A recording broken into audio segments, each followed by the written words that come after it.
countdown is on to the Summit Federal Credit Union Taste of Syracuse. The area's largest food festival is back June 6th and 7th in and around Clinton Square. As always, admission is totally free. Chow down on $2 samples while you enjoy a full weekend's worth of live entertainment from local and national acts, including Stephen Page, formerly of Bare Naked Ladies. Kick off your summer the right way at the Summit Federal Credit Union Taste of Syracuse, presented by Tops Friendly Markets, June 6th and 7th in and around Clinton Square. For more info, check out tasteofsyracuse.com. You know what I love, Steve? Being a jerk. Listen, dude, we've been doing a show for 90 minutes. If I had a chance to listen to your last call, we game plan for PJ Hall. Uncle. I have a list of guys I would never hang out with. Your name is right on the top. Do you like the worst song bracket we're doing? It's considerably better than a supplement bracket. Let's start with that. I won a limbo contest. Oh, my God. Fran Brown joining us. These guys are working their butts off. They expect to see their fans. You want extra money just because you're North Carolina? I'm in awe right What an honor for you and Jordan to be next to me every day. This is Orange Nation. There's music, there's fun, there's us. It's everything you could want all in one place. With Stephen Fonte and Paulie Sibilia. Good afternoon, everyone. Glad to have you with us alongside Paulie Sibilia. I'm Stephen Fonte as we welcome you into a Wednesday edition of Orange Nation. We'll have Mike McAllister on with us at 12:30 since we didn't have a show on Monday because of Memorial Day. McAllister Wednesdays. That's right. Doesn't have the ring that it... That's true. But better to get him than not get him at all. And then we'll bring on Tim Leonard at 1 o'clock to talk Syracuse men's lacrosse. We'll talk Final Four weekend. We'll talk some Cornell as well. The Big Red ending their 48-year drought and winning the national title over Maryland on Monday. I watched that game. It was a great game. Yeah, it was fun and the best team won. And they were the best team all year, and it was good to see them get the job done in the championship. We'll mix in your phone calls throughout, of course, at 315-437-7644. So you're a lacrosse fan now, Paulie? I wouldn't go that crazy, but I watched that game. I was at a cookout, and we had a little the game on. I watched it. It was fun, you know. C.J. Kirst took over in the second half and led his team to victory. And it was, I tweeted this over the weekend, and it's going to bring up something that you want to talk about today as well that you saw in baseball last night. But this job is one of the fun things about this job is that every so often we get to spend time and be around people who are having literally the best day of their life. And to see just the genuine joy on the faces of the Cornell players and the Kirst family in particular, Jeremy Schaap did a great story for ESPN, documenting how, their father died of a heart attack very young. And they were all, between the ages of like 9 to 15, the 5 Kirst boys. And they all kind of, they grew up together. They went through it together. Their dad was the reason that they fell in love with lacrosse. And then the outpouring of emotion. We were there, like C.J. Kirst saw his mom, and the hug that they gave each other, it was like I got choked up watching them just, kind of lose it on the field. And that is one of the cool things about this job, Paulie, is that every so often we get to be around people who are literally having the best day of their life. And it was great to see the Cornell kids, young men celebrate and, just how excited the whole Cornell community is with this win. It was a fun weekend. Yeah. Congratulations to them. I was on social media, Steve. That's where I like to hang out. I lurk. I'm a lurky-loo. And I like to lurk on social media and watch people's reaction. And I saw some reaction to Syracuse losing to Maryland. And we legitimately talked on Friday about how it was a building process and getting here was a good thing. Yeah, right. And I don't know if it was for some of the fan base. Go ahead. You want to read some of the comments? All right. Gate is not a hands-on coach. He wasn't a coachable player. He wasn't a coachable player, Steve. The Michael Jordan of lacrosse was uncoachable. Just a different age, different time. These kids are now phenomenal athletes. That with a hands-on coach, well, you saw today what happens if you have a hands-on coach. So they lost, and it was because of the coaching. Do people realize that Gary Gates' style attracts, like, the Spalinas? Like, I'm not a big lacrosse guy, but that's why they come to Syracuse is because you get to do the behind the back shots, and you get to freewheel, and it's open, it's fun. Yeah. And we were talking about this over the weekend when we were in Foxborough, that, you look at Syracuse and Maryland. Listen, Maryland's got a system. It works for them. It's very structured. It's very methodical. Right, but I was going to say, I don't know how much fun that would be to play in. Yeah, right? it would be. It's like Virginia basketball. Yeah. Do you want to do that? Yeah. And it's fun to win. Out of it, right, I was going to say, it's fun to win, obviously, and they're very good at getting to the finals. John Tillman, I think 2-7 now in championship games. He's very good getting to the Final Four. He's been to the Final Four a ton. Maryland fans are probably saying fire him right now. I don't know about that, but maybe. Well, seeing that we're talking of Tillman, Syracuse wins if Tillman was our coach. Syracuse has better players, but are poorly coached with bad fundamentals. Tillman is now 8-0 against SU. But then they would have lost to Cornell, and they would have fired him and wanted the Cornell coach. Again, it is such nonsense to be talking about Gary Gait right now. Again, just look at what he's done since he's come here. I'm not done. Okay, you're going to keep going. All right, keep going. Keep going. I just think it's nonsense, though, but keep going. This one's factual until the end. Men can't beat Maryland. Women can't beat BC. SU Lax has fallen so far. This is coming off a Final Four trip. Yeah. They lost to Maryland in the Final Four. Right. There you go. I'm done. They do have to figure out Maryland, though. Well, yes. Because it looks like the road to a national championship runs through Maryland a lot. Yeah, it does. And listen, John Tillman's record in the semis speak for itself. I mean, he's been phenomenal with extra time to prepare. Hasn't been so good in the championship. And again, just let's look at the facts with Gary Gait, okay? 4 wins the first year, 8 wins the next. He doubled the win total. 11 the following year and a spot in the national quarterfinals, and then 13 this year in a trip to the Final Four.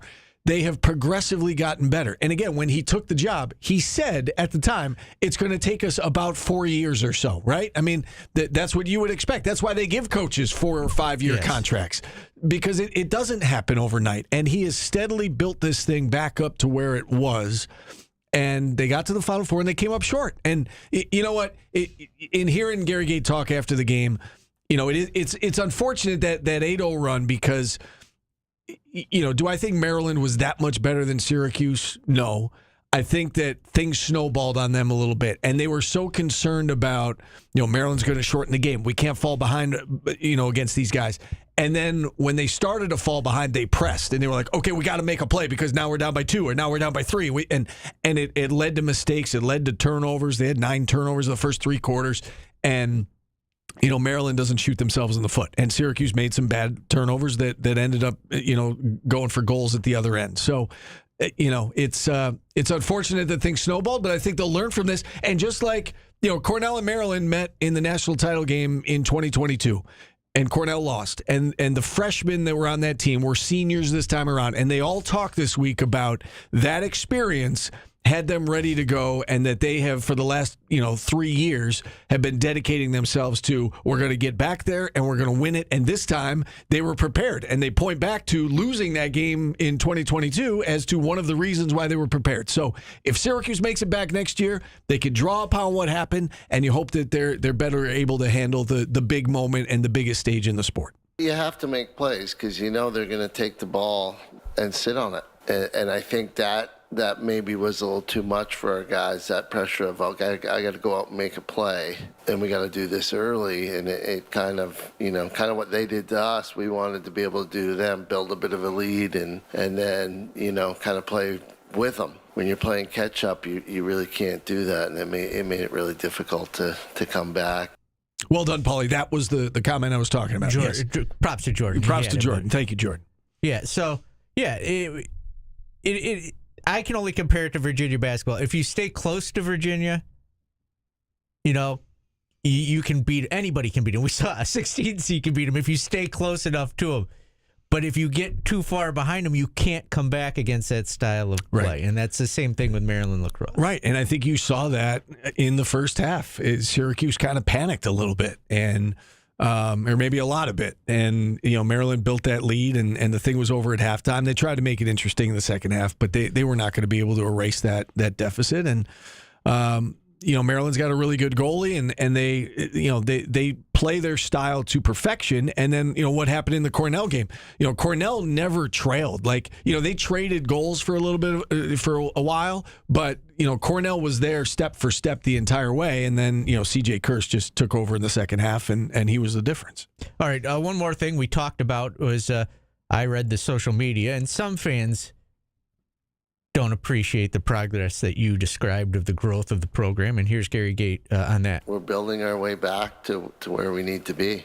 Hopefully they've seen the progress, and they're buying into that this staff is getting the job done. Stick with us for at least another year and give us a chance. But they're the best fans in lacrosse. It's nice to have them back here, help them fill the seats. But they also put a lot of pressure on these guys, because they only expect championships. So it's tough to put on that orange jersey and not play on Memorial Day. And we were not there this year, but we'll be back. Yeah, and that was kind of a theme of the press conference, that things are improving and they'll be back. And Sam English was asked about it, as well. That obviously Sam's moving on and to the pro level now, but he said, the future of this program is bright, correct? And he kind of went into all the reasons why he thinks Syracuse is in great position to make another run next year, and that they've built it up to a point now where they're not going to go back. They're just going to continue to move forward, and this is the. This is the expectation now, year in and year out. Those days of winning 4 games and 8 games are behind them, and you hope that he's right. And Gary Gate on, some of the fans weren't happy that they just made the Final Four, and apparently neither were the players. This year we made the first step, and that was getting here. I can tell you, go in that locker room, the guys aren't happy just getting here. They wanted to have a chance to play on Memorial Day, and they believed they could do it, but only one team moves on, and it wasn't us. So we will go back and try and get some more depth in certain positions, and start over again for next year. I started this by saying that every so often we get to spend time with people that are having the best day of their lives. We got to see both ends of the spectrum this weekend, because the Syracuse guys, to Gary's point, and we could speak to that, they were heartbroken, and it just goes to show you, fans are upset, but it doesn't even scratch the surface of what the players go through when they lose a game like that, or when they don't live up to expectations, or for the basketball team for not making the NCAA tournament. Fans are upset, but the players who pour in all the time and effort, they're devastated. I want to address that when we come back from break, because I saw something in a baseball game yesterday that I've never seen before, and it was tough to watch because you don't realize how even millionaires and guys that are making 6 figures to play a game work super hard, and when they're not doing good at it, it eats them alive. I was going to say, it matters to them. You can't get to that level without caring or without it mattering. And we'll discuss that and what it's like to lose that game. And, so we'll discuss that when we get back. All right, 315-437-7644. Back after this on ESPN Radio. All the drama. Now recoils, fades, and hits. All the excitement. All in one place. Oh, he's the most active guy in the building. The NBA playoffs. ESPN 97.7 and 100.1. At William Attar, we're not just lawyers. We're part of the community. L.A. Orange, you think the SU lacrosse players are sitting on piles and piles of NIL cash? What up, Bill Cowell? Thank you, guys. We're allowed to have a day off. Kevin? Oh, I saw CJC yesterday at the charity golf event. Oh, nice. He said to say hello. Those weren't his exact words, but he said to say hello to you. Well, what'd he say? You won't say I'll let him type it if he wants. Open mic? I'll let him type it if he wants. He said to say hello. He's one of the guys I'm going to come at next, because he made fun of something I said.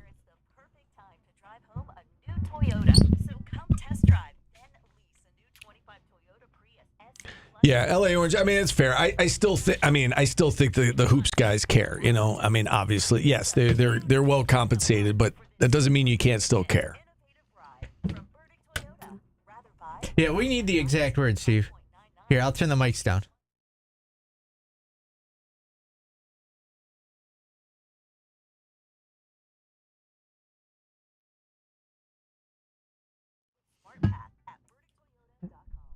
He said, tell Paulie hi, but he's still an asshole.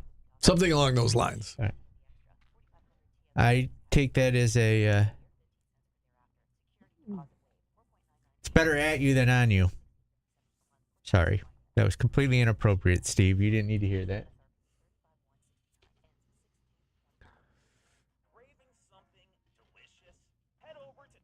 I'll remind you.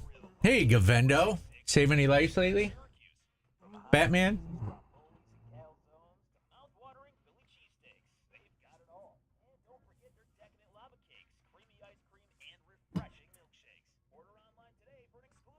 It was tasteful.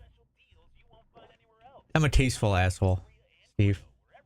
Don't hear that. I don't remember the exact words, but in CJC, you can paraphrase what you said. It was something along those lines. How did Steve not win the Pope job? He didn't put his name in the hat. He's very busy.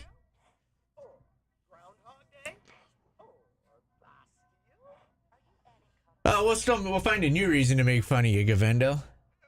How do my shoulders look, Gaper? I'm trying to sit up straight for you right now.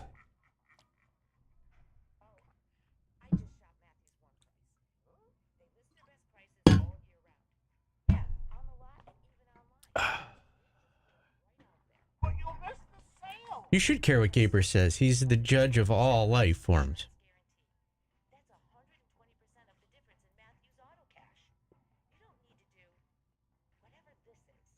You're helping my posture, Gaper. I have bad posture, but I want my shoulders to look good for you.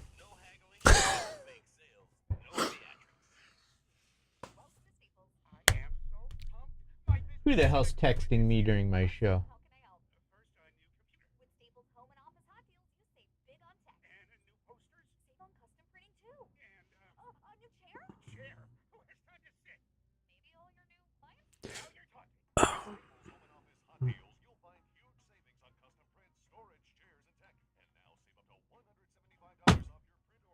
Did you golf, Steve? I golfed 17 holes because we were it was getting close to showtime, so I left before the last hole. But yeah, we had a good time. I putted really well yesterday. I'm okay. Okay, good. Look at Steve's healthy, guys. He made it. I'm we'll okay. Check again tomorrow. I took an Advil before I played. What did we shoot, CJC? I think we were 6 under. Our pro was really good. Humble brag. By, well, no, that's what I'm saying. I'm talking about Gavendo. Sorry. Steve doesn't keep score. No, Gavendo, it was a shotgun. We started on 13. We were as far away from the clubhouse as possible.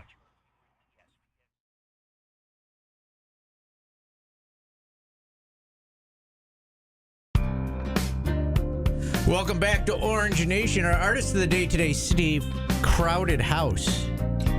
You know him from a couple of bangers.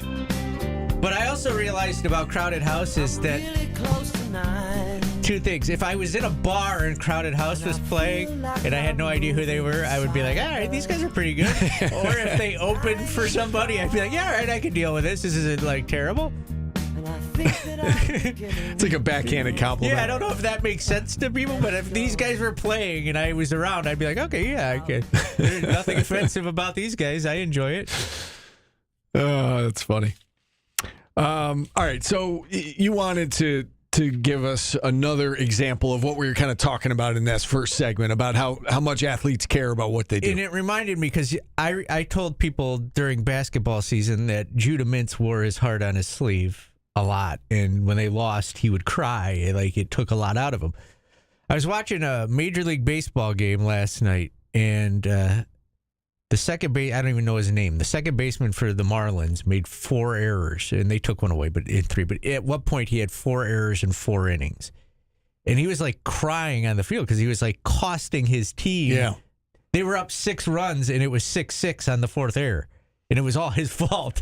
And he was like crying on the field, and his teammates are trying to console him. And I'd never seen anything like that. That was a grown man. It wasn't after a loss. It was like in the middle of the game. In the middle of a game, I am just melting down. And he was crying, and it was difficult to watch. And these guys, I don't know if people realize, these guys put a lot of time and effort into their craft. Way more than I put into radio. Well, yeah, average person puts into their job. They've been doing this since they were 12 years old. And younger than that. Yeah, it's I'm sure. every day. Right. For hours on hours and traveling. And, it takes a lot out of them. Ronnie Simons is named 25 years old. And, that was a rough moment for him. Is he a rookie? Yes, he's a rookie. Yeah, it's got to be awful. 19 games into his I've major never league been career. that bad at my job, so I wouldn't understand it, Steve. But man, you never make errors. I know I make errors, just not a 4-in-1 sitting. I don't like you right now. We're not coddling him. It's just we're not coddling all the players. We're coddling a guy who's 25, who's getting his break, and he's just melting down. Yeah, sorry we have empathy. It's such a funny thing to me for talk radio listeners and internet trolls is there's zero room for empathy in somebody struggling. F that guy, fire him. He stinks, cut him, put him on the bench. Good Lord. Yeah. If somebody was like that to you at your job, when I leave, you guys are like it to me. If I leave the commercials on during the commercial breaks for the people in our chat on QSportsTalk.com, they lose their damn mind. It happens. I obviously I'm a Bills fan, so I think of Bills examples. Tyler Bass, when he was going through the struggles, the Bills fans had his back, and when he made that 50-yard field goal, I remember the post-game interview after he had struggled for several weeks and then made a game winner for 50 yards in the regular season. He cried during the post-game interview because he said that the support that he got from the fans, he couldn't even put into words how much it meant to him. And I do think people forget that athletes, even if they're professional athletes, even if they make a ton of money, they are human beings. Also, if you make a ton of money and you're falling apart like that, I don't know I've never tasted that kind of wealth, but you realize that if I keep doing this, I'm never getting a check like that again. Yeah, sure. And this kid's trying to make it so he can make more money. And it's crazy to me that people just get so angry at people melting down. Yeah. I'd like to melt down once. Yeah, and I get fans want their team to do well, but again, the individual athlete, nobody is trying harder to win than that particular person, and anyway. And then Syracuse got to the Final Four and lost. I don't know if people realize what that is. It's way harder on them than it is the fan. Well, yeah. All the fan did was sit on their couch and yell at the TV. Right. And the seniors, on that Syracuse team, they won't get a shot. Right. The Owen Hiltzes and Sam Englishes of the world, that's it. And they'll move on. They'll play professionally, but that was their chance in the Final Four, and it didn't go the way they wanted it to. And that's one of the things we love about sports, right? It's you see Cornell and the way that they were able to celebrate, and then there's that other side of it too. Steve, I don't know if you know this, but there's a famous opening to a sports broadcast that says "the thrill of victory and the agony of defeat." Yeah, that's why we watch. Yeah, it is. It's the best reality TV out there. Yeah. Right? You go into your fandom knowing that there's going to be an agony of defeat. Right. Yeah. in a championship game. Somebody's going to be devastated. Yeah, or like your fan base, fandom of any team, you're going to have awful times. We can name them all. Sure. Like, did this year hurt more than Keith Smart in basketball as a fan? It's a good question. I would say yes.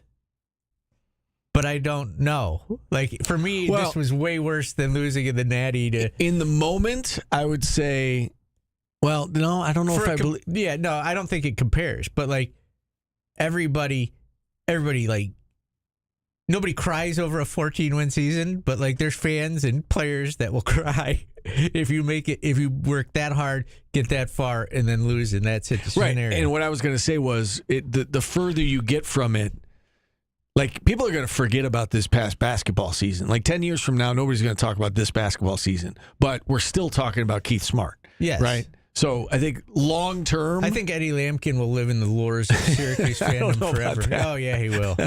They'll be talking about Eddie Lampkin. It'll be like the Bible. It's just never ending. Yeah, I don't think so. I think that... Don't. He'll be forgotten about next year. No. Okay. That's going to lead us into the next. They won't forget him about next year because Syracuse just signed a 7-footer who's basically a freshman, and people are mad that his stats are bad. Like, let the kid grow. Let's see him play once. Before we're mad. And you know damn well if the center struggle in any game, Eddie Lampkin was better next year. I really don't understand the pushback on this signing. Like, people being upset. Again, at this stage, everybody said that they need another big guy, which I think we all agree that it would be nice to add one. At this stage in the portal, though, are they going to get somebody out of the portal that's... No? We saw ACC coaches quoted as everybody left is trash. Yeah, everybody left in the portal is trash. So they go out and they get... A big guy who's young enough that he's got full eligibility, and what's the harm in bringing him in? You've got 3 centers now. Hopefully, you've got 40 minutes between the 3 of them that can man the center spot and be productive. This is the equivalent of the people that wanted Naheem to come back, I think. It's just you got a younger version of him with probably more upside at this point. You would hope so. Yeah, and...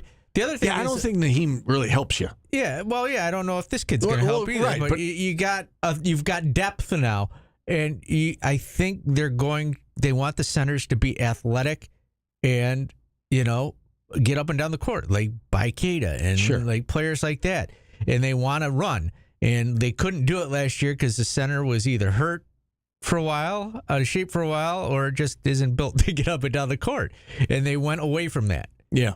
Right, and for those that are upset that the other 2 centers aren't tall enough, this guy fits the bill. And we heard that one of the 6'9" centers has a 7'3" wingspan, right? Which is the exact same as this 6'11" or 7-foot guy they got. So yeah. And the other thing, another one was like, this kid's trash. Why did they get him? Baylor wanted him. Baylor's been really good lately. K-State wanted him. I was going to say Kansas State was in on him. Yeah, they weren't. They're not like any powerhouse, but. Well, again, it's not like Bowling Green in Miami of Ohio. Like, you're talking Baylor and Kansas State. So if Drew saw something in him, he's got to be halfway decent. Because I know nobody will give Red credit for seeing something in somebody. Right. Let's take a time out. We'll find more about this center when Mike McAllister Wednesday kicks off. Yes, Mike will fill us in on what this new signing is all about. We're back after this on ESPN Radio.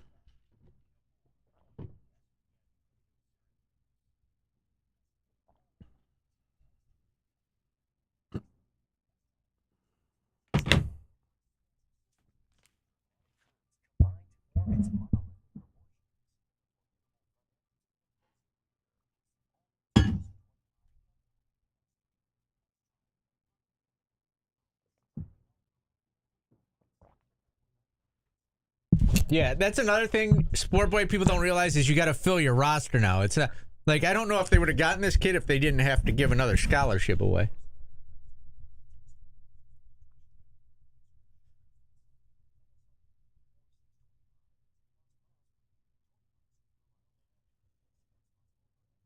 LA Orange, if Autry came on and gave you an honest opinion of what this kid was like, you wouldn't believe him. And if he was on social media all over the place, you'd be mad that he was not concentrating on basketball. What the hell is on this microphone? Like goober or something.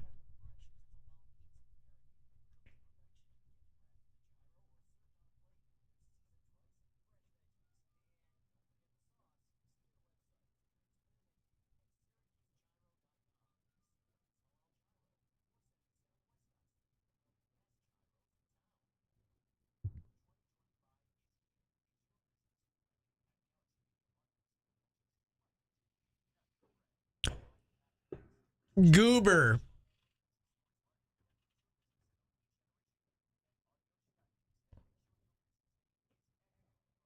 It's Paulie versus everybody, not just the every fan. I hate everyone.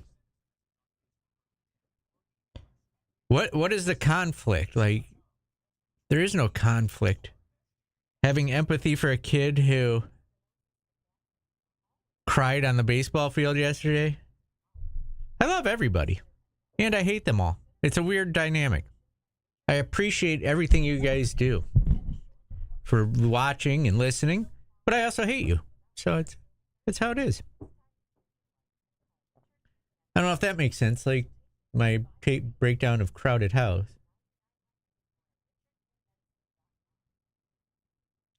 No, I did not. We were supposed to go see Revenge of the Sith. Oh, let me open it. But we didn't. I don't know when the anniversary was, but it's Ty Doyle's turn to pay, too. That dude keeps skipping out whenever we... That's like the only social thing I do. I went to Tom Segura. I'll give you a breakdown of that. It was very funny. You wouldn't have liked it. I got to tell you, that I'll explain on the air. The opening act was... Whoa. Wow. Off color? Yeah, and like I'll explain it to you. The opening act worked too blue for me. I was like uncomfortable. Segura was great.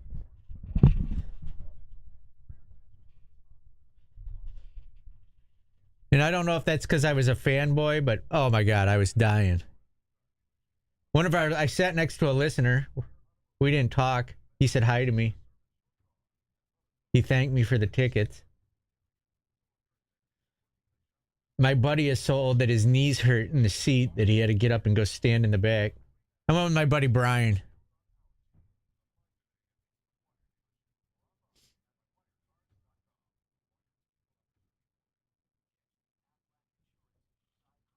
It wasn't the smoothest process getting into the show either.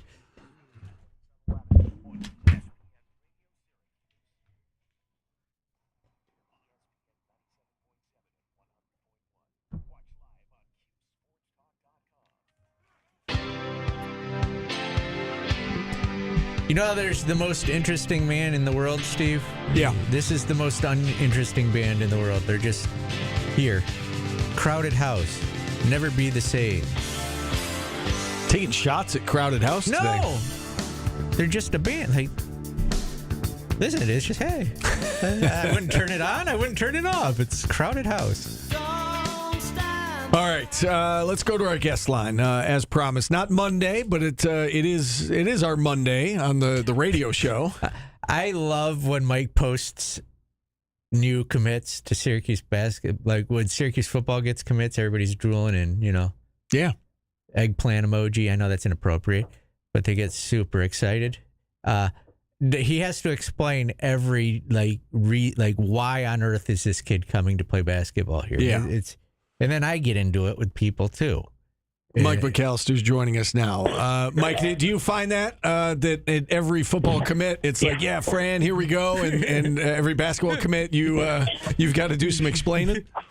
Yeah, I mean, this is the state of things. If Fran Brown got a commitment from an unrated player, everyone would say, "Ooh, it's Fran finding a diamond in the rough." If Syracuse got a McDonald's All-American commitment for basketball, the comment would be, "Why didn't anyone else want him?" I mean, that's where we're at with the fans right now. Yeah, no doubt. I even had someone saying, "What happened to the days of getting guys like Ronnie Cycli and Rakeem Christmas, et cetera?" I'm like, you guys know that when they came in as freshmen, they weren't all that good, right? It took a few years. Well, yeah, but nobody develops anyone anymore. Okay, but you're comparing the guy coming in to guys who took time to develop. Yeah. And then they spelled Cycli's name wrong and called him Hakeem Warwick, and it was like, what are we doing here? I love Hakeem Warwick. His music is wonderful. My favorite player. Did you? I kind of got into it with that guy also, and I was like, you just gotta let it happen. There's 13 scholarships. They got a 13th scholarship. They needed a tall guy. It wasn't just for the case of, it wasn't just the case of anybody. They just grabbed somebody. They clearly saw something in this kid, and so did Baylor, right? Yeah, Baylor and Kansas State were the other two schools that were involved with his recruitment. So again, it's not like there weren't other power conference teams after him. But yeah, I mean, he's a 7-footer. There's mobility. There's defensive skills that you see. Yes, he's raw offensively. No, the numbers aren't going to blow you away. But honestly, the main reason numbers aren't going to blow people away is because they see like 4 points a game in EYBL.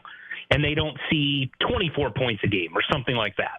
If you put 14 points along with his rebounding and block shot numbers and his shooting percentage, and he's an 80% free throw shooter at the AAU level, I don't think there'd be as big of a question. But the fact that they only see 2 points or 4 points, et cetera, yeah, he's not a strong offensive player right now. Like he's not a guy you're going to throw the ball into the post and get out of his way and let him do his thing like you did Eddie Lampkin last year. That's not what he's bringing to the table as he is right now. But that doesn't mean there aren't skills there that you can develop so that over time he becomes a player that can do some things offensively. You got to let guys develop and see how it works out and all those things.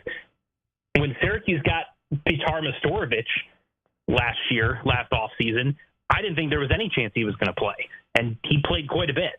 And, again, showed some flashes of some things that you said, okay, I can see, some positive things in terms of what he could become. So we'll see how it plays out. But, again, Syracuse needed size. That was one of the biggest complaints with the roster was they didn't have a big with size. And getting a 7-footer who can score, is a good rebounder, and is really good defensively probably blows your entire budget. And then finding one that's got some experience when you've got two guys you've brought in through the transfer portal at the center position,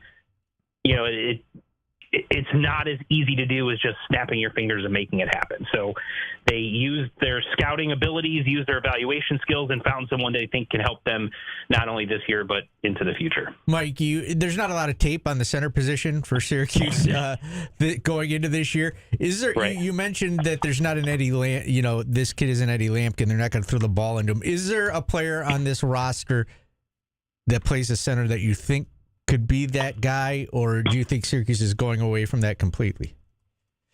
I don't know that you have. I mean, I haven't seen William Kyle and Ibrahim Soare enough to think that those are guys, based on what I have seen, that you're going to throw into the low post, get out of his way, and let him kind of isolate, one-on-one and try to make a post move and get a bucket. But I don't think that's what they're trying to do at the center position either. They're trying to get more mobile so that defensively on pick and rolls and screen situations, they can switch and feel like they have a defender there who can stay with wing players and guards. They're trying to get guys that can rim run and be active and mobile in transition. So they're not looking for the Eddie Lampkin type of big. They're looking for a different style, one that can help them run a little bit more, push tempo, rim run, get on the offensive boards, all of those types of things, while letting, the wings and the guards be the primary scoring options. Now, does Syracuse have someone who can play on the low post and be an offensive threat on the roster? I think if you have that guy, it's probably going to be Donnie Freeman. I think would be the most likely candidate if you wanted to do that on occasion. But largely, I don't think that's the style that they're going to be playing. So is it your understanding or your belief that the center that they just signed probably isn't going to see the floor much? Like, is that your guess in terms of year one, in terms of next season? I mean, that was probably what my gut instinct was. But at the same time, like I mentioned, that was my gut instinct with Nestorovic last year, and he ended up playing quite a bit. So I think, is there a scenario where, he works a ton between now and when he arrives, has a good training camp, and carves himself out a role one way or another so that he's part of the rotation at center next year? Yeah, I think there's a scenario where that happens, especially because he is 6'11", 7 foot.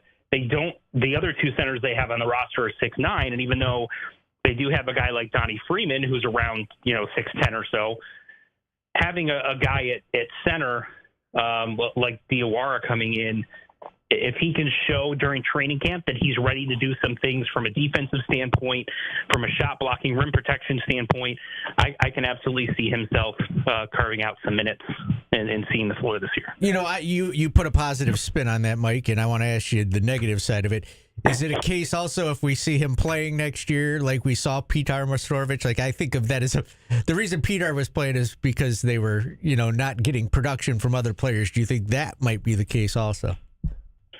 That's always a possibility, but I think with the fact that they've got three guys there, either you're going to have all three play because you aren't really sure on a given night who's going to be the one that's going to give you something, or you could have one or two guys that you can count on, and so the other one plays when there's foul trouble or injury situations.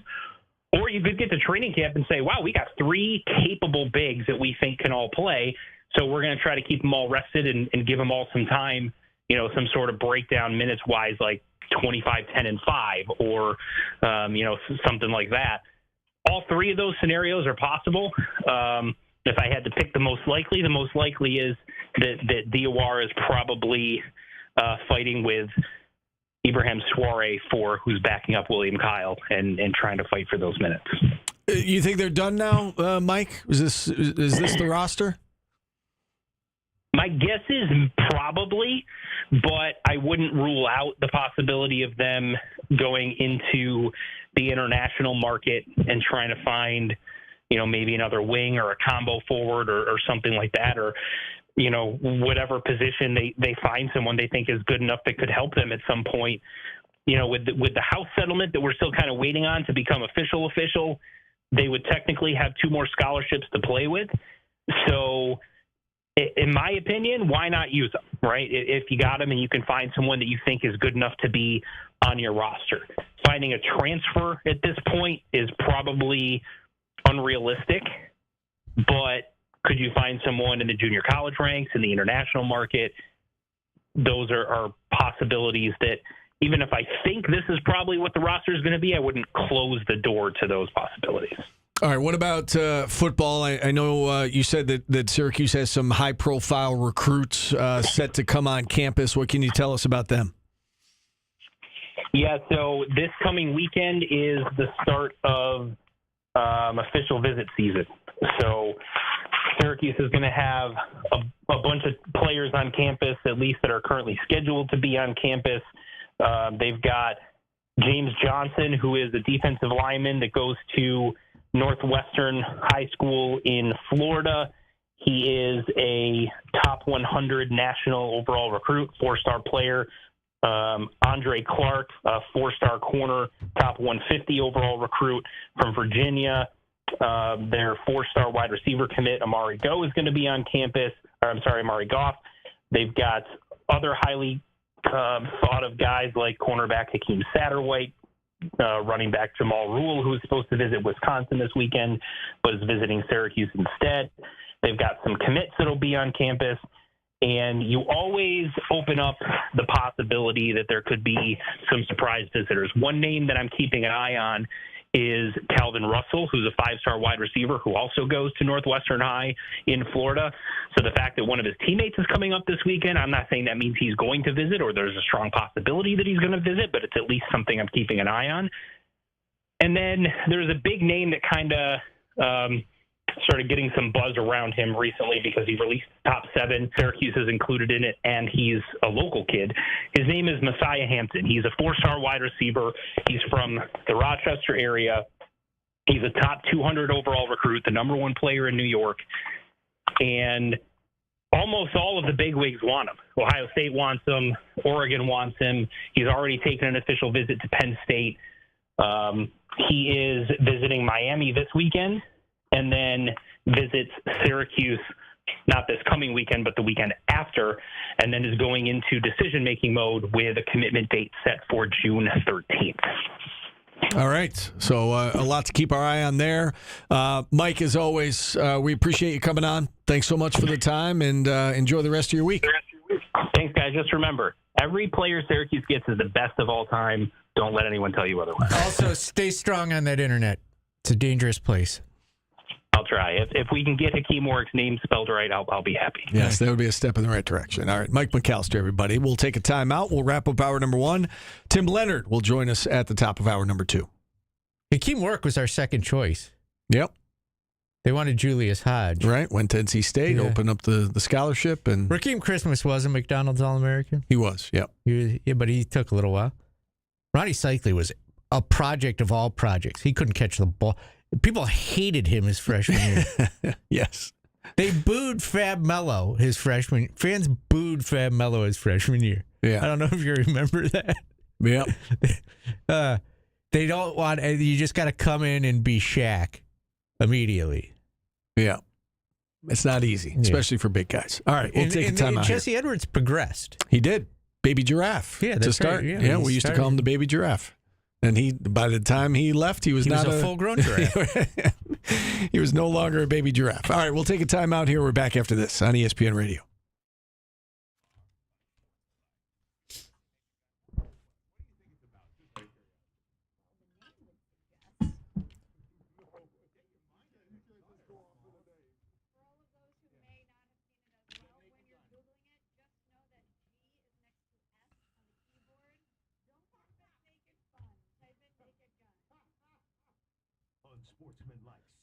Yeah, I was just pointing out, Gaper, that people booed Fab Mello his freshman year.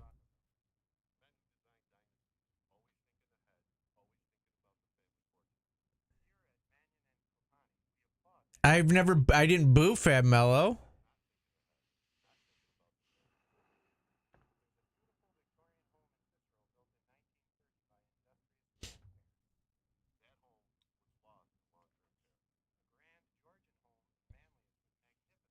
And the fans did hate Ronnie he used to get yelled at by Ronnie Cycli and Quet Duaney. Probably got yelled at by Boeheim worse than anybody I can remember.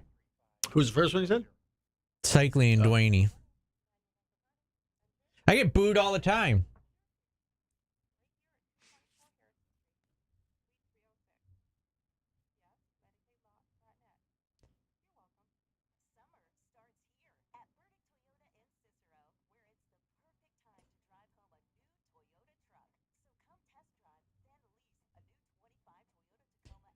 Ronnie's a DJ and bangs supermodels, so props to him.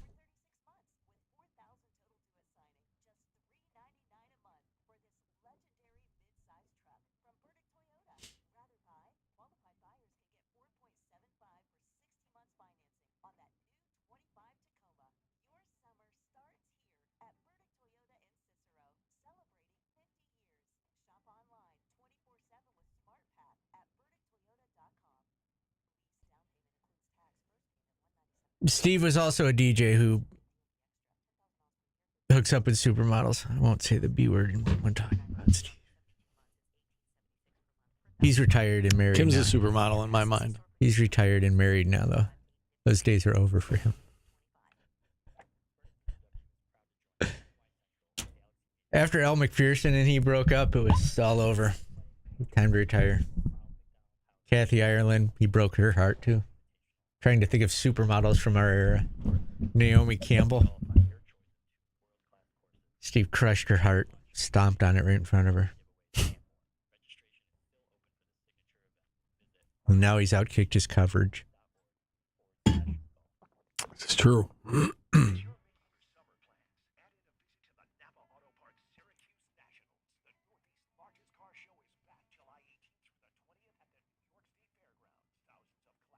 Oh, what if I did DJ Pauly and DJ Ronnie, and I played bad 80s music, and he then followed up with a rave?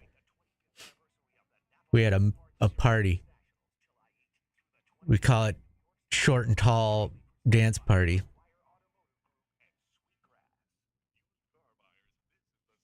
Is that true you broke up with Elle McPherson because she liked mayo? That's a deal breaker. Kim likes mayo. Oh, so it's not a deal breaker. Mm-mm. I don't like mayo, but I also don't hate it because I know it's an important part of a lot of food. That makes sense. Like tuna fish. Yeah. I cannot stand tuna fish. Or, sometimes it's on a burger and you got to eat it. Like a Whopper wouldn't be the same without it. Just get it without. I hate when they overdo it and it's just oozing out the sides. Yeah. Let's not talk about this. I know. Kim put it in a chicken and lied to you. She did. People sometimes make grilled cheeses with the mayo instead of butter. Yeah. On the bread. Yeah. I don't like that. I like buttery flavor. That's right, Kevin. She did. She lied to me and she hid it from me. Uzi Tuna is the name of my new band.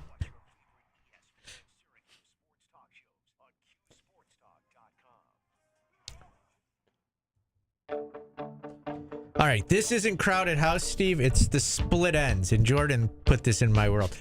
I can't figure out if the guy from the Split Ends is the singer in Crowded House or just his brother was in Split Ends. But there's some weird Crowded House Split Ends thing, so I played Split Ends. I was at the gym. I work out again, Steve. Yeah. I was at Planet Fitness. And a gentleman walked up to me who I see at the gym all the time. I had no idea he knew who I was. And he said, "Hey, man." I go, "Yeah." He goes, "Crowded House also had something so strong." And then he walked away.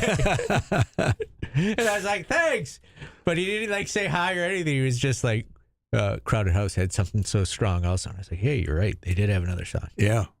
We'll get to those coming up toward the end of hour number 2. Yes. So, yeah. And this guy from Crowded House, the singer, is pretty prolific. He's a solo artist. He was in Split Ends. He was in Crowded House. I went to Tom Segura at the Turning Stone, Steve. Yeah. And you didn't know who he is. A hysterical set. It was really funny. He's really good. I do have to I've never seen anything like this. His opening act was not good. I'm not going to try and paint it as a rosy picture. But it was so uncomfortable that it was funny to me. He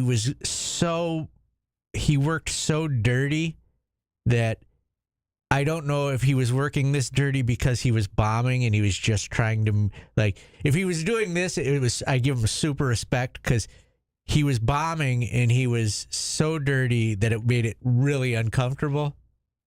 Or his act is just that uncomfortable and it wasn't funny. But Tom Segura was really good. It was funny because other people were uncomfortable around you? To me, that's hysterical. Okay. Yeah, to me, the fact that he was just... If you realize you're bombing or bad at something and you just embrace it, I respect the hell out of that. I don't know if that makes sense to you.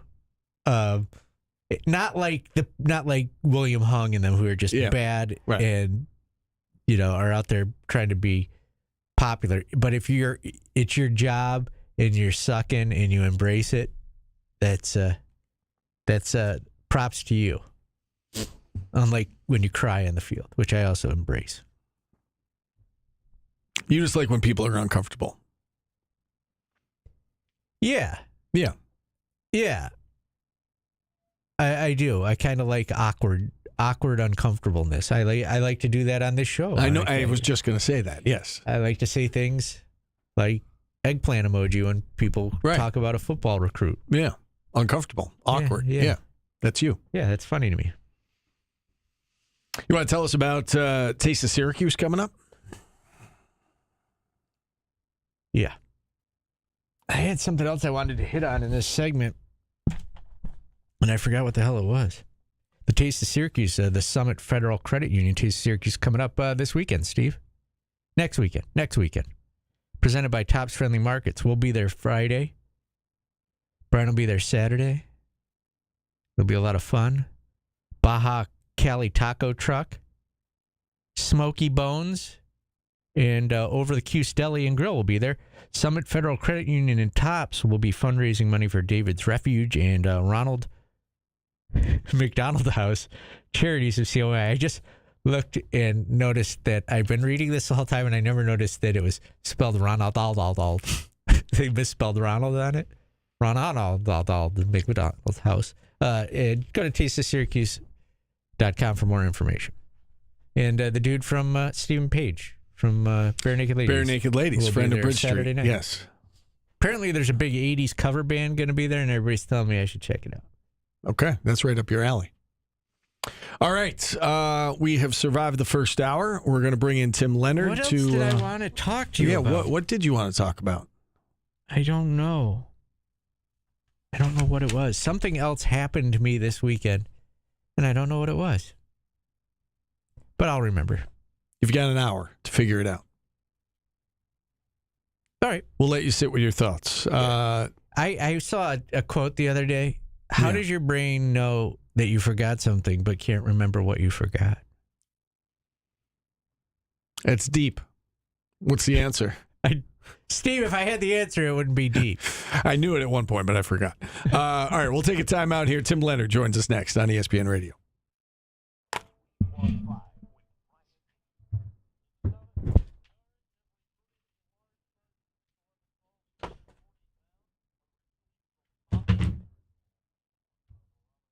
Norm at the roast was hysterical.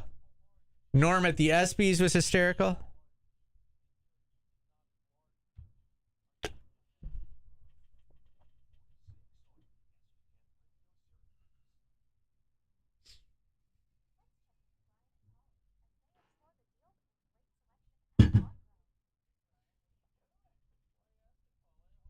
Thank you, Matt, for Auburn, for breaking down the Finn family split ends crowded house mystery.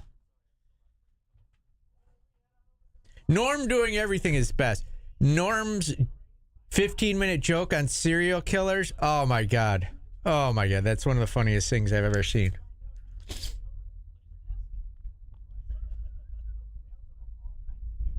The world's longest joke, it's called. Norm Macdonald. If you ever get a chance, Google it. Steve wouldn't like it because it's really disturbing.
eagles yesterday, Steve?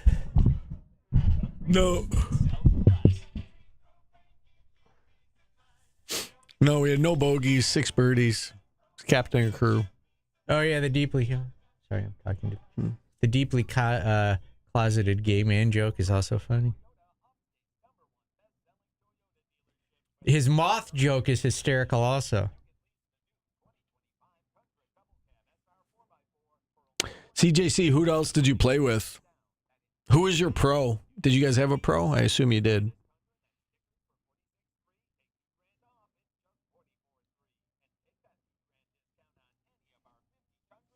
Yeah, I think we were 5 under on the front and then 1 under on the back. We started on the back and it didn't go great early on.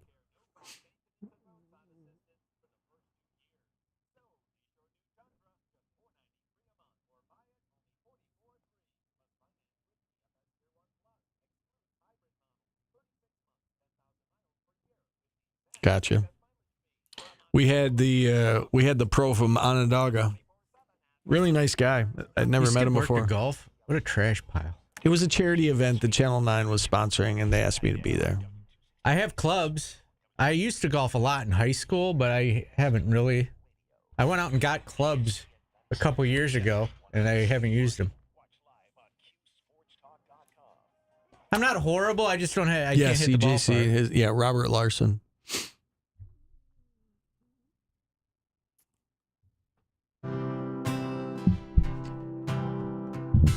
Better Be Home Soon from 1988, Crowded House.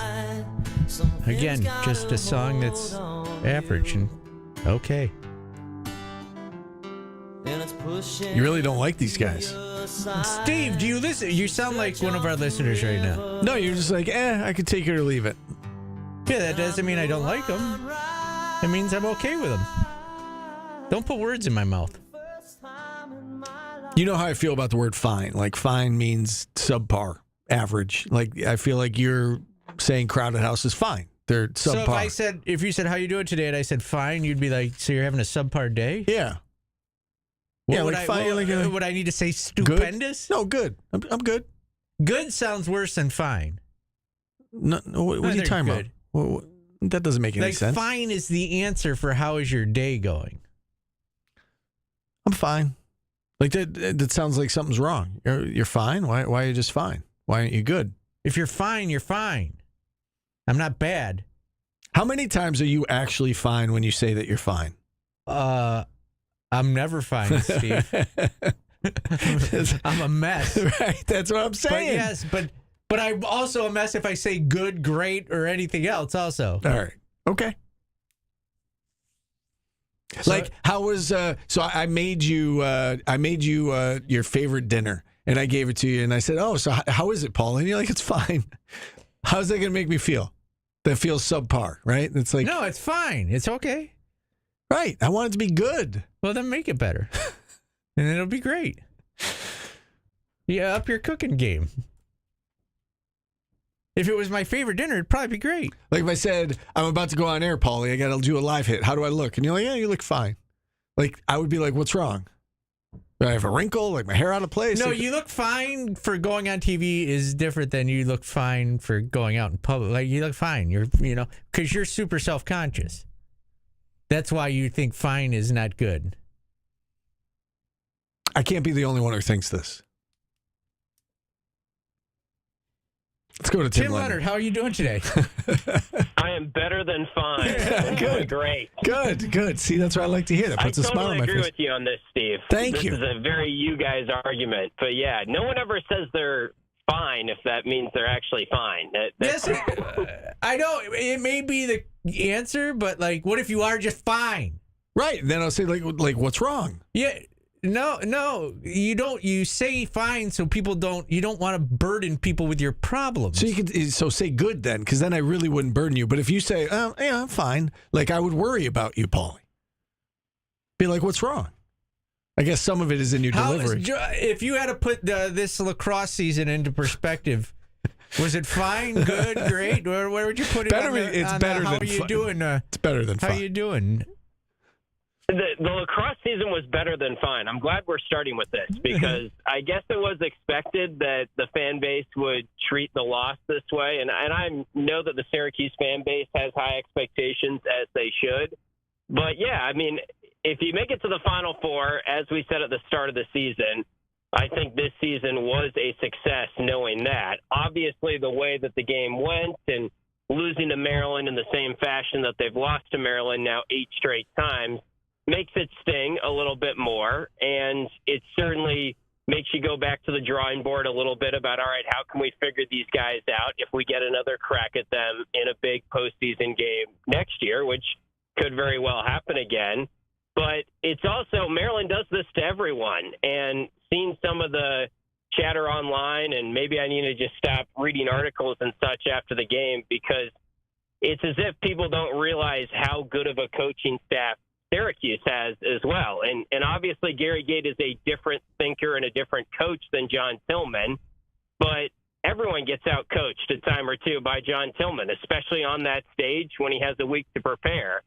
So if you're holding Gary Gait to the standard of why can't he figure out John Tillman, well, that's kind of every other coach in the country right now. And of course, Syracuse was as prepared as they could be, and they treated that game very seriously and came up with a game plan and had some adjustments, and it didn't work out. And sometimes I think we kind of overthink one game or one play or one moment and always try and come up with grand theories on why it didn't work out. It just really wasn't their day, and Maryland makes teams not have their day a lot. So despite what was a disappointing game on Saturday, I think we should view this season as a big success. Yeah, and I don't think it's a shock that Syracuse lost. I mean, my personal feeling is that the two best teams met in the national title game. Cornell and Maryland were the two best teams all season long. They were the 1 and 2 seeds in the tournament, and they got to Memorial Day, and it's unfortunate that the semis went the way they did for Syracuse. But I guess that's the thing that, that it was the wide margin, I think, that people are looking at and say, wow, it wasn't even close. Whereas if they lose to Maryland by a goal or two, then people are saying, well, that's a tough loss. I guess in your mind, Tim, what caused it to get out of hand the way that it did in that first half? What allowed Maryland to go on an 8-0 run and Syracuse just didn't have any answers until the second half? Well, I think they needed to win more faceoffs than they did in the game. If there was going to be a formula for Syracuse to beat Maryland, we talked about it leading into the game. They had to get out to a lead, and not just like a 1-0 lead, but have maybe a second goal. If they could have capitalized on some of those early chances to make it 2-0 or gotten ahead 3-0, then that's a totally different game because Maryland is then on their heels and can't really play the way that they want to play. And if they could have won more faceoffs, I think that could have allowed Syracuse. We saw John Mullen win that faceoff out of the front to start the fourth quarter. And you need some of that against Maryland's defense because they're so good when they're settled and they're in 6-on-6 situations.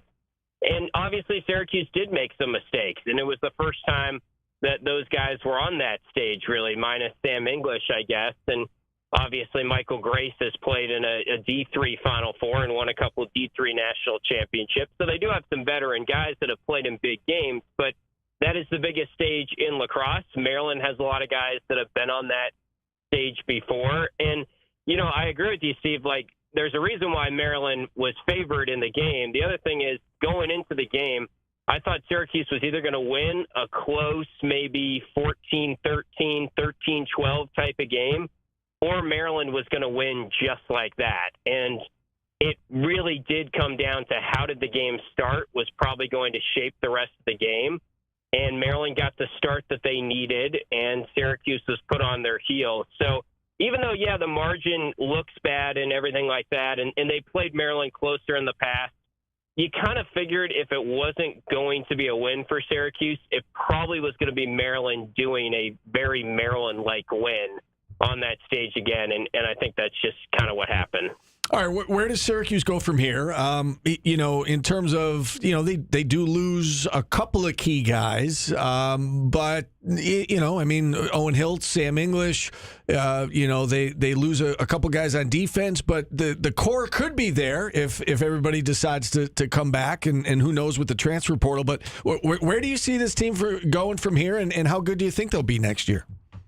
Yeah, I think they will be probably preseason top 3 once again next year, along with Maryland and Princeton. And I think UNC will have a very solid team next year. It feels like UNC is going to bring back a good chunk of their core.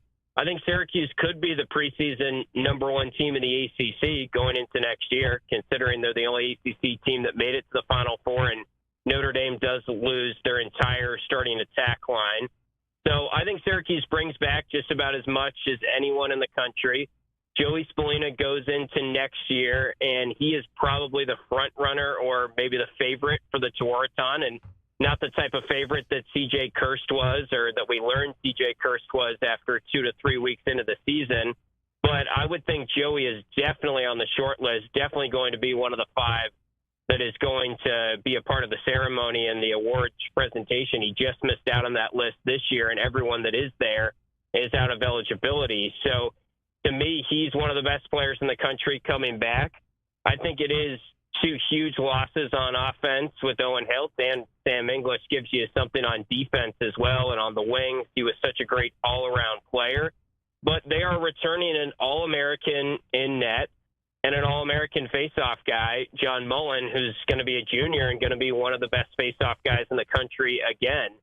And, you know, it's something to be said for those 2 guys have now played in a Final Four.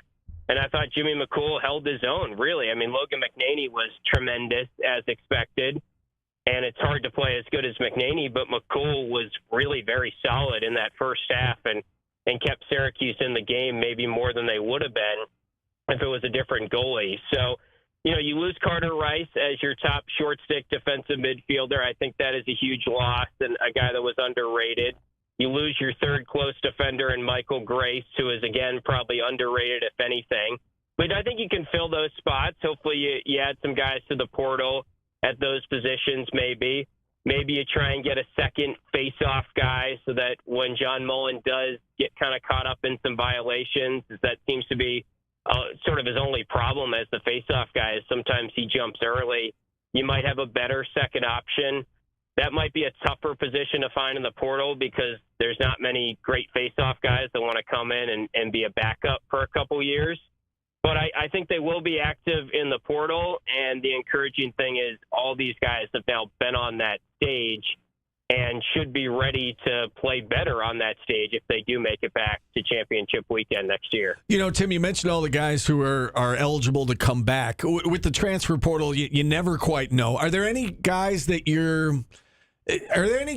that Syracuse fans should be holding their breath on about whether or not they'll come back or hit the portal? Or do you think that by and large, if, you know, especially with this junior class, that, you know, do you think that everybody will be back?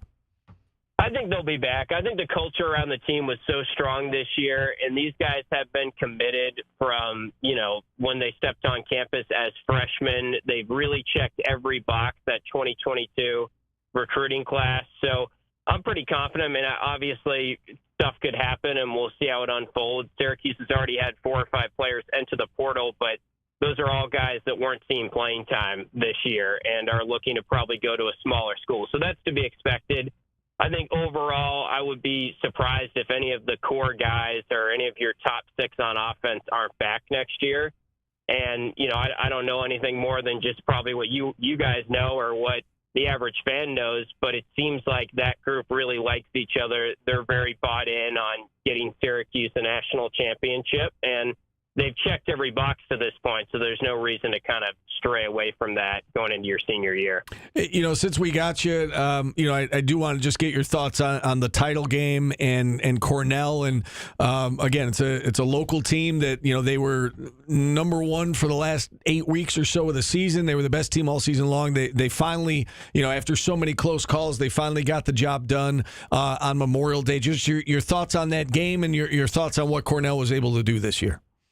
Yeah, that was awesome. I was really happy for Cornell. I get that they're kind of a rival of Syracuse, but it's hard not to root for C.J. Kirst. I mean, he's an incredibly well-spoken guy who, after he had the game he did in the national semifinal where he was clearly banged up, and I think he was banged up throughout much of the NCAA tournament, I was just kind of worried that he would not be at 100% in the championship game or not play to his capability. that he normally does in the championship game, and you'd look back and think, man, that was probably the team and the year for Cornell to do it, but they didn't have a fully healthy C.J. Kirst. And, of course, whether he was healthy or not, he totally took over that game, which was really vintage stuff from him.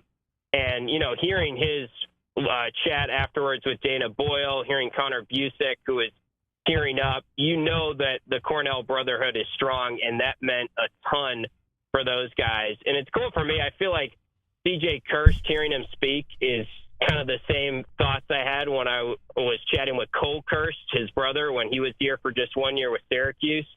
And Cole Kirst is just kind of a bubbly personality, really great guy. You can see why CJ is his brother, and you can see why Cole is a guy that came in and wasn't even a part of the team in the fall camp because he was doing Newhouse and trying to get a degree in broadcasting, and that program's so strong. So even though he wasn't practicing with the team in the fall camp and he was only there for a year, he was still named a captain by the team going into the spring part of the season. So I think everyone just speaks very highly in the lacrosse community of the Kirst family, of how hard of workers they are, how hard a worker CJ is. So, it happened to a really good coach, really good top player, and not to overlook the other players for Cornell. I thought their goalie, Wyatt Nuss, really had two of his better games in the Final Four after he struggled a little bit in the quarterfinal round. So it took a team effort for sure, and it was cool to see Cornell win in kind of a different way than how they had won a lot of their games in Ivy League play this year. And that kind of goes back to Syracuse. Syracuse obviously has to kind of learn how to win with that secondary gear maybe. And they showcase that a little bit more this year, but I think that'll be a big thing for them next year. Yeah, really well said. And we were able to spend a good portion of time on Sunday and Monday with Cornell, and after Syracuse lost, and going back to that semifinal game. I don't know how much you saw it, Tim, because I know you were getting ready to call the other semifinal game with Syracuse and Maryland. But obviously C.J. Kirst, he had never been held pointless in his career, and he had a chance at an empty net goal at the very end of that semifinal game, and he passed it up. And I was talking with one of the Cornell officials on Sunday, and we were talking about that play, and he goes, yeah, he didn't want to just extend a streak with some bogus empty net goal. He passed that up on purpose because he didn't want to make it about him and a streak, and I thought that was, and he's like, no, he's like, that's the kind of kid he is. He's just so like selfless, and it's not about him, it's about the team, and it's about advancing. And they just wanted to run out the clock. They weren't looking for extra goals at that point. I don't know. I thought that it's such a an insignificant thing, but I also think it kind of speaks volumes of the kind of kid he is, because it wasn't the right play there to score. It was all about running out the clock, and he didn't do it for personal gain. I thought that was cool. Yeah, I mean, you think about all the stuff we've heaped praise on him this year, all the talk about C.J. Kirst, and I have not heard a single bad word about him. If anything, you just hear how amazing of a guy and a kid he is, and how he does it the right way. So, and I think the most impressive thing about his game, honestly, Steve, to me, is he just lets the game come to him. Like, even in that Final Four game, where he's probably banged up, they're guarding him really tight, he's not really getting his looks, he's not really a part of the game like maybe a C.J. Kirst should be. He never forced it at all. And honestly, in the first half of the championship game, he didn't do a ton, he didn't get a ton of looks, but he just plays within the game and really lets it come to him like other superstars just don't, honestly. And then when the game does kind of get settled and he sort of picks apart what are the matchups and where can I expose this team, he clearly took over that game like few guys can take over a game as well. Yeah, we were talking with Connor Busick after the game, and he said that he pulled him aside right before the second quarter, and he said it was a quick conversation, but he basically said to him, listen, you're the best player in the country. We got your back. Like, just go do what you do. Yeah. And he went out there and he did what he did, and took over that game in the second half. Paul, you got something you want to add? Yeah, I just wanted to add that this was a fine interview. I just Googled fine, and the definition is of high quality. Of high quality. That is not my definition of fine. So, well, I go by the dictionary, and not the Oxford. All right, well, not the Infante. It's 2 against 1 because Tim feels the same way. So we got you outnumbered here, buddy. But it was a high quality interview, gentlemen. Thank you. Keep up the fine work. Tim, great stuff as always.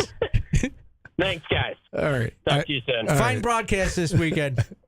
Now, if you were to say, Paulie, like, you look fine, like it's some of it's in the delivery, like, you know, how are you today? Like, I'm fine. Like, some of it's in the delivery. You just have your own definition for a word that doesn't meet the actual definition. Tim and I are on the same page. Okay. All right, we got to take a timeout. We'll open up the phone lines the rest of the way. Maybe other people agree with me. 315-437-7644. And maybe they don't, and that's fine. That is fine. That is fine if they don't agree with me, but it's how I process that word. All right. Back after this on ESPN Radio.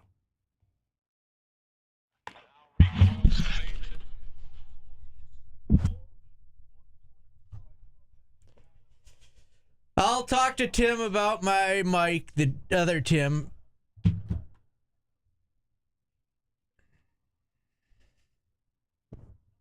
No, Syracuse's basketball isn't fine. It hasn't been of high quality. It's been average. And a little below average.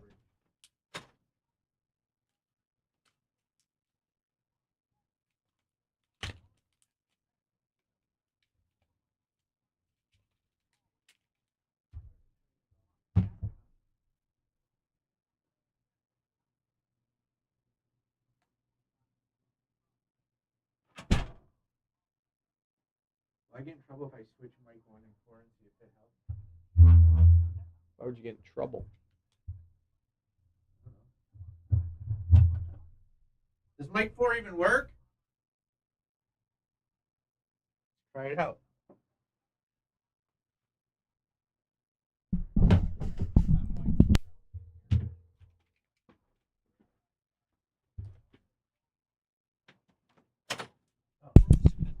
Does this sound better?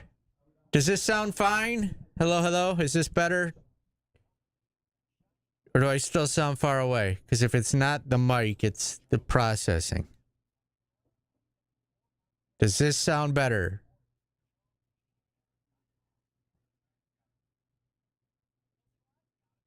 Anybody, answer me. It's better? Okay. A tappy tap?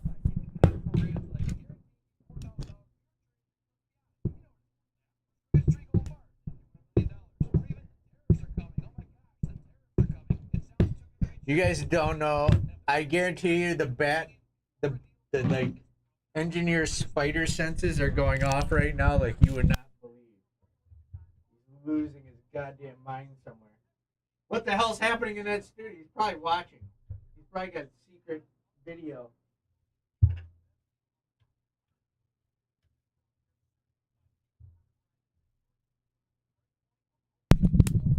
All right. Yeah, it wasn't plugged in. That's why you couldn't hear me. I was saying that the engineer probably has his Spider-Man bat signals or Spider-Man tingly senses. Uh-oh. I may have stripped them. Oh, God. All right, here we go. Can you hear me now? Better? Thank you. This mic has like a booger on it also. I don't like it.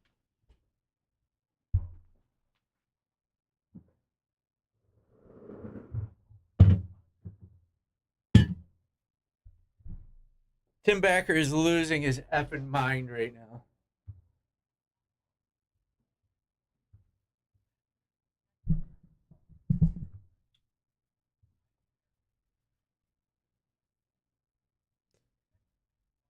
Hey, keep your Peter in your pants. That's why, probably.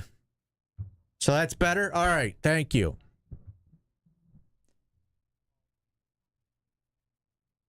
Something so strong.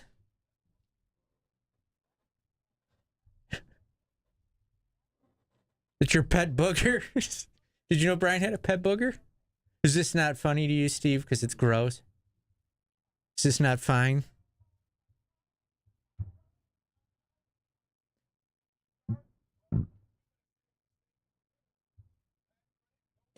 What do we make of the SEC saying they're leaving the NCAA? What is that? That was a parody. I thought Pete Thamel said that. Did he? I don't think there was a parody account that said it was true, but I know there's like some talk of it, but I don't think it's anything. I don't think it's anything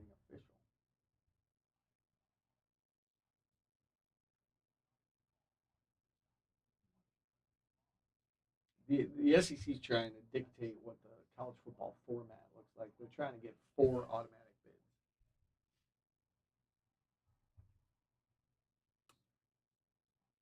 bids. Yeah, their commissioner said we have people asking why we're still in the NCAA.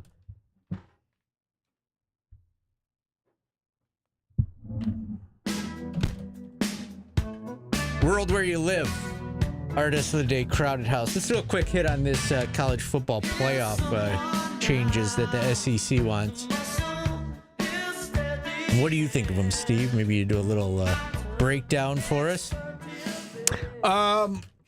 So I guess the big change is that they're not going to give the conference winners the top seeds anymore. They're just going to seed it on how it should be seeded. So you might have 3 SEC. Right, I agree. You could have 3 SEC teams, 1, 2, and 3, or whatever the case may be.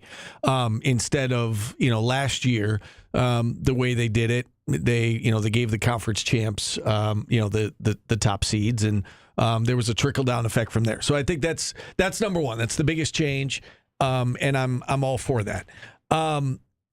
They're still talking about, whether or not they should have automatic qualifiers. I think they should. I think if you win your conference, you should be in. You should have a seat at the table. I do too. And that is right now, again, that is the way that it is. Yeah. That change has not been made. But I know that, again, the SEC wants to open the door for there to be as many SEC teams as possible. Obviously, Big Ten the same way. And so I think they're looking at it as, why are there automatic qualifiers? Like, this should just be the best teams in the country. But I do think that there is, if it's truly going to be a national championship tournament, I mean, that's really what this is now with the extended and expanded format. I think you've got to have all of the conferences represented, the Power Four. And then they give, the top group of 5 team a shot. Now, if those teams keep getting, blown out, is it worth having a group of 5 team in there? I don't know. You can debate that down the road, and they're expanding again. Remember, it's 12 for one more year, and then they're expanding it again. So, there should be a couple, 1 maybe 2. Yeah, I think one group of 5. I don't hate that. It's fine, and so I would like to see them preserve conference champs and the one group of 5. And, everything else, it's just, it could be at-large bids from there, and I'm fine with that. And if a conference, say the ACC stinks, and they get their champ in, it can be a double-digit seed if it has to. Yeah. That's fine. Yeah, I guess that's the biggest debate right now is, do you do away with the automatic bids and just give it make it the top 16 teams? If you do that, though, you're probably getting rid of the group of 5. Yeah. Probably, yes. And you may, again, you can come up with a scenario where, like the ACC, now last year, the ACC got a couple teams in, but you could come up with a scenario if you're doing 1 through 16, maybe the ACC doesn't get a team in. And that would be, obviously detrimental to the conference. Clemson and Florida State will always, You hope, but you never know. Yeah. Yeah, you could probably say that about the Big 12 too, right? Right. I'm just going ACC because obviously we're most familiar with that. But, I think the conference, at the very least, the conference champ should be in. And you're expanding it so that you can, this isn't 4 teams anymore. Like, you've got it at 12, it's going to 16. Like, you can fit in each conference champ of the Power 4. Yeah. And again, I think if you've got the top 4 conferences with their champ, the group of 5, and then 11 at-large bids, I think that works. And then you've got a bracket. You've got a 16-team bracket. Do you need the 6th place team in the SEC in over the top team in the ACC? Right. I don't think so. Yeah. I think it's the happy medium, right? It's a compromise. It's fine. You're not giving. It's fine. You're not giving too much weight to the conference champ like there was last year, where if you won your conference, even if you were the 10th best team, you're getting a top 4 seed. You're not doing that. But at the same time, you're rewarding a team for winning their conference. So I do think it's kind of a happy medium. All right. Great breakdown. Great analysis from a sports talk show. Let's take a time out, get to everybody's favorite segment. Today's business? Correct. Coming up next, Jordan will be in. Yes, we span the globe to find sporting news. You have a kicker or you got to find one? I got to find one during the break. Okay. Well, go do that. We're back after this on ESPN Radio.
I wish we were on TV because you could show this.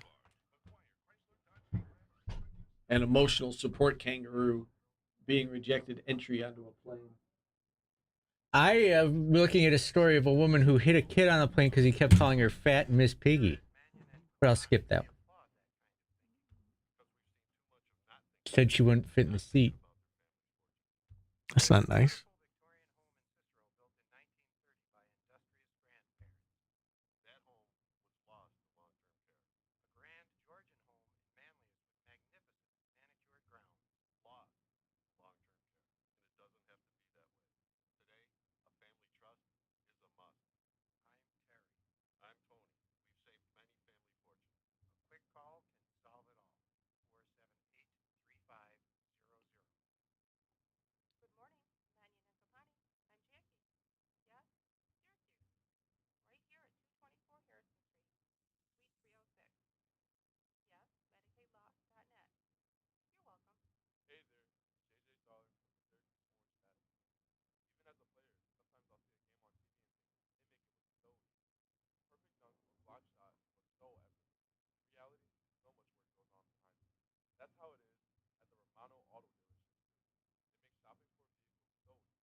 Dan Mullen says you should get rid of. Dan Mullen says there should only be one portal period. Get rid of the spring transfer portal. In January, this is your team for 1 year. Do you agree or disagree?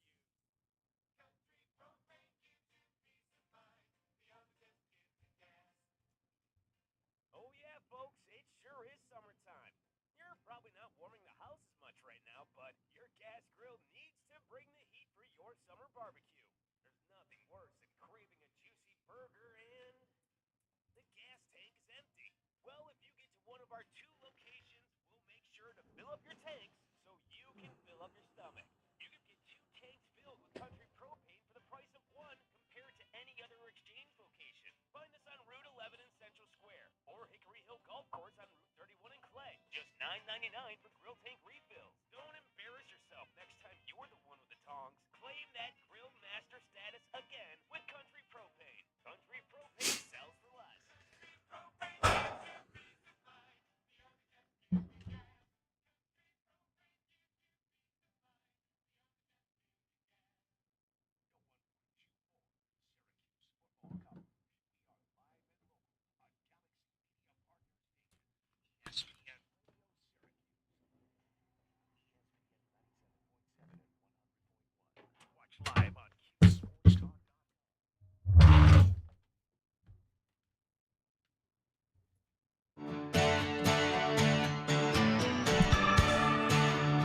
Welcome back to Orange Nation. Gentleman at the gym reminded me of this song, Something So Strong, by Crowded House.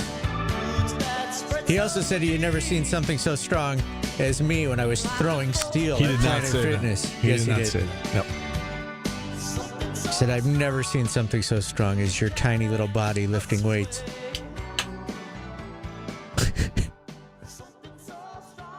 Time for today's business, brought to you by who? Grossman St. Amour CPAs. And the website, Jordan? GSA. Oh, well, sorry. GSACPAs.com. You drinking an energy drink? Yeah, I need an ungodly amount of caffeine to make it through the day nowadays. It's petrifying. But that's what our vending machine is for. Where are you in the fine debate? Is fine a good thing or a bad thing? I actually think, and this is impressive, that your take that good is worse than fine is like the worst take you've ever had. Like fine ever. is of high quality. Like fine means something is like you don't call a woman fine and she's. That's the only context, though. That's to the only point example. where, like, if you hadn't said it there, I was going to use that example. How would you describe a diamond? What? If it was good? It's a fine diamond. Fine is better than good. So now you're speaking like awkwardly formal. Like I feel like nobody uses. You've gone into a whole different context. It means of high quality. How's your day going? Fine. Nobody agrees with you on this. You're getting very mad. Nobody agrees with you. Because people are using the word wrong. Everybody's wrong but me. No, everybody's wrong, but the dictionary tells us that. You don't cite the dictionary. Okay, God forbid we use the word of properly. all people, don't be citing the dictionary. No, I will. I need factual context. No, if somebody says I'm fine, it means like I wish you hadn't asked me. I think I'm good. I'm good. I can't even muster the word fine right now. What do you got in today's business? It's brought to you by Grossman St. Amour CPAs, GSACPAs.com. Nice. Double sponsor. We got to do it 3 times. We'll be caught up for the week. We got 4 conference final series that are all at 3-1 right now. But as we do on this show, we will focus on the NBA. We got Tyrese Halliburton dropping a triple-double so historic that he said post-game he thinks people are making up stats to make him look good. He had like the most bunch of things without turnovers. Just that's what it is. He had a triple-double, and he didn't have any turnovers. That's what matters. And then you got the Thunder, who regains their dominant lead. Yeah, over the Wolves after Game 3 got a little dicey. So I present to you this question. And it's definitely a question I heard on Pardon the Interruption when both series were 2-0. And now I'll give it to you guys. Which of these teams do you see as actually having a chance of coming back, or more likely? Because neither of them actually do. But which NBA series would you say is more likely to, be extended? I think the Knicks, yes. The Thunder, they're the best team in the league, and they're going to win the NBA title. The Knicks, as you said, they're not going to win the series now, most likely, but I think there's more of a chance that they're going to extend the series than the T-Wolves in my mind. I don't disagree with you, but then I think about how the Knicks are leaning on DeLon Wright and Landry Shamet to save their season. Well, it's desperation. And it almost makes me think the Timberwolves, like when you're getting into Landry Shamet territory, you're dead in the water.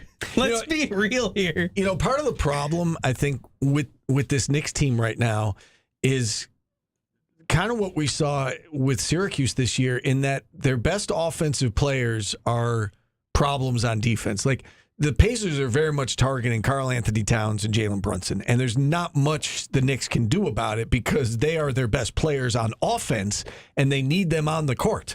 But they can't. I mean, we saw last night, they cannot get stops. And so it's a problem because they either have to outscore the Pacers, which that is not the Knicks game, or they have to hope that the Pacers don't shoot the ball well. And we saw that in the 20-point comeback where, that was kind of a fluky thing, although the Knicks have come back from 20 down 3 times down the postseason. But it felt like kind of a fluky thing where, Knicks got hot, Pacers went cold, and they came back and they, and Karl Anthony Towns went bonkers in that fourth quarter.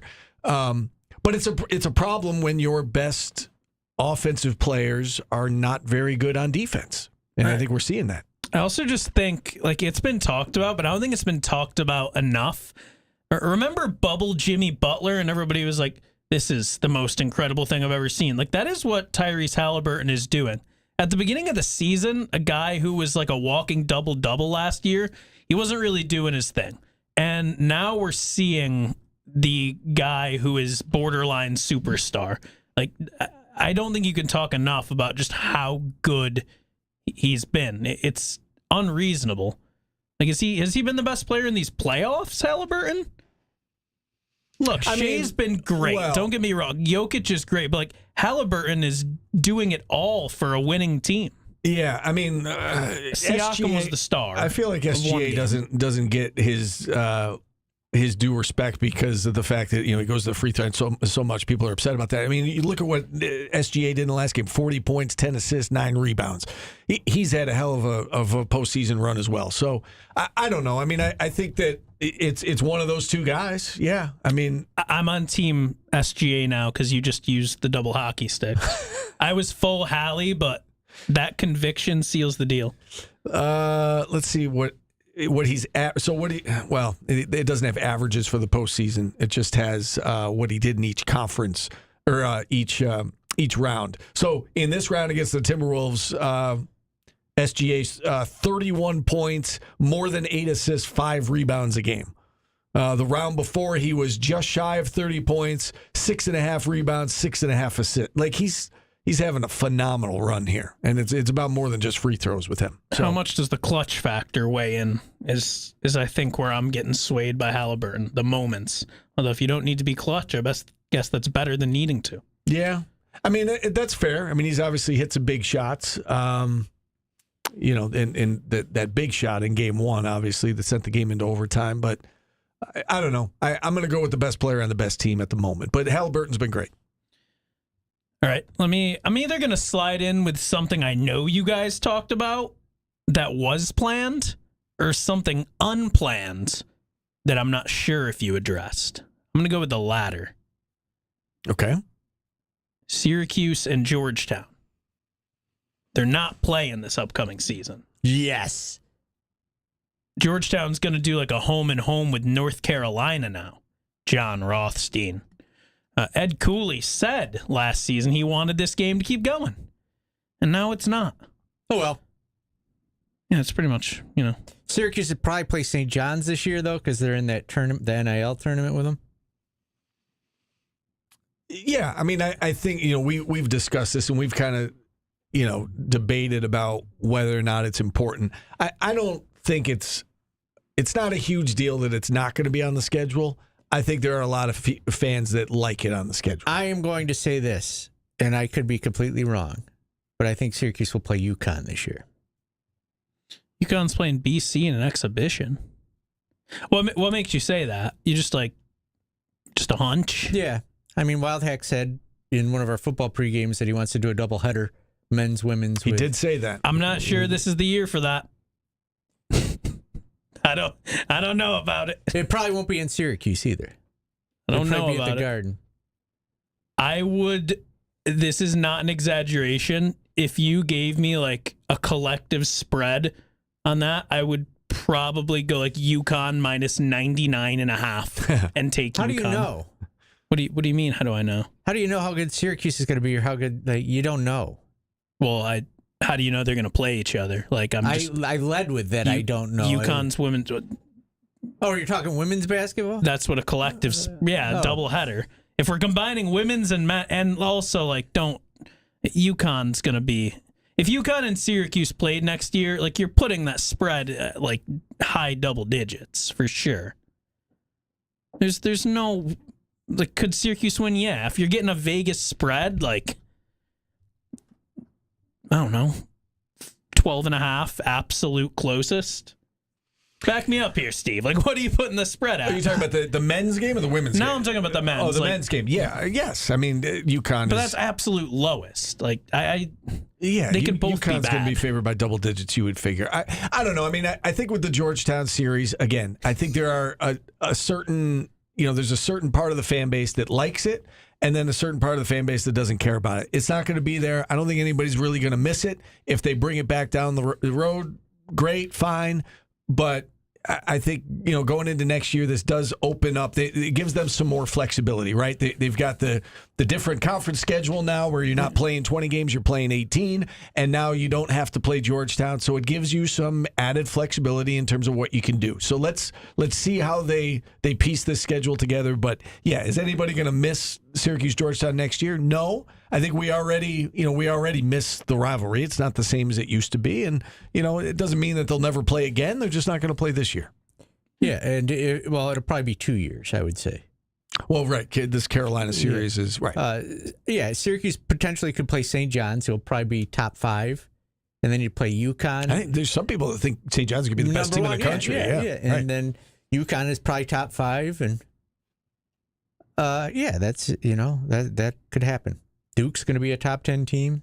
I'm interested in what they do with it because, it's not packing the seats in the dome, but it's something where you'll get some extra people just because of what it is, as opposed to a random team. So I feel like it's, and I don't know, whether it was mutual, whether one school was like, yeah, we're not doing this. It's not you, it's me. But this feels like a transition from we're just going to try to get a few extra 1,000 people in the seats to we're going to focus on our schedule and looking better and making the tournament. That's how it feels to me. What SEC team do you want to see Syracuse play next year? In the SEC Challenge? Home. Alabama? They're going to be a top 20 team. They're not going to be a top 10 team next year. I mean, I don't necessarily have a list of I think you want to play a game that you can win. Can I say that? I mean, I do think that the SEC ACC Challenge is going to be important for the ACC to win some games, and you don't want Florida; they're going to be really good. No, I think you want a middle of the road SEC team that you can beat. I mean, I don't know if Alabama's middle of the road. Well, if they're as good as they were last year, the SEC as a whole, the 25th best team, the top 25 team is going to be middle of the road for them. That's fair. Yeah, that's fair.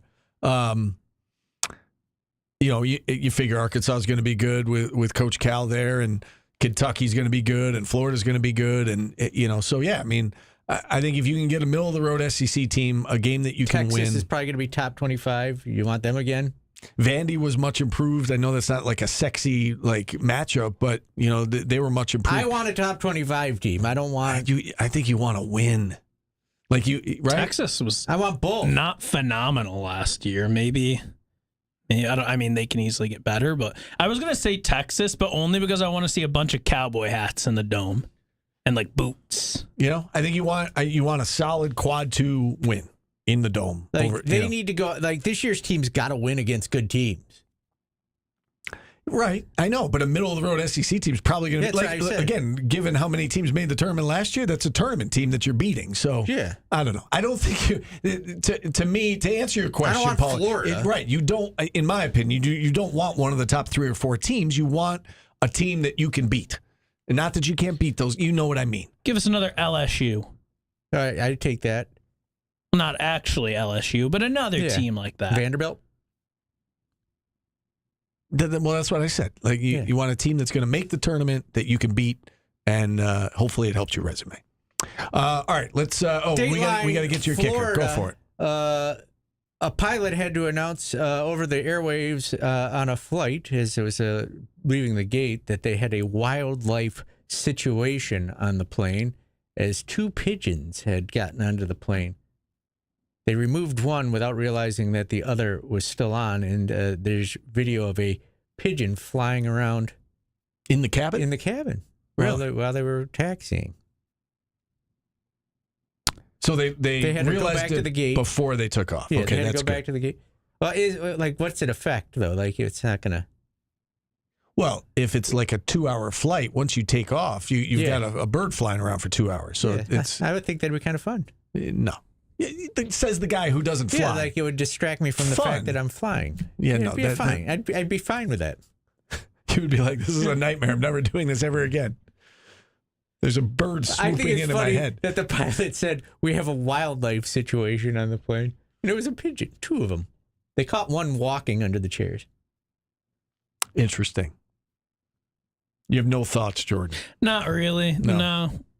Was that a kicker?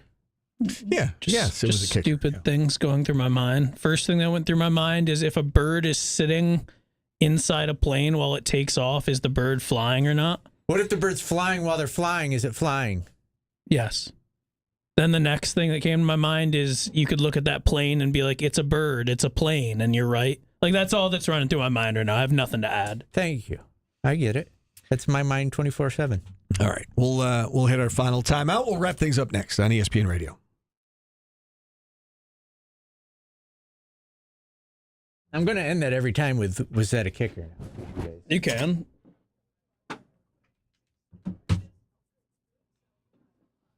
Is everyone just dipping?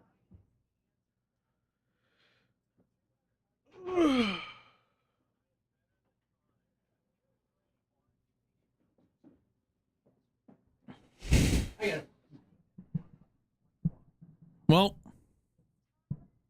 I'm not going to sit here and entertain everybody.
Something so strong.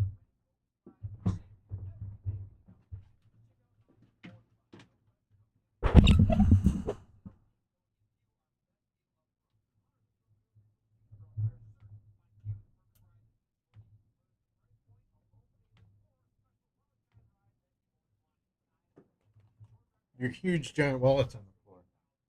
Really? Oh. I felt it set off the Richter scale.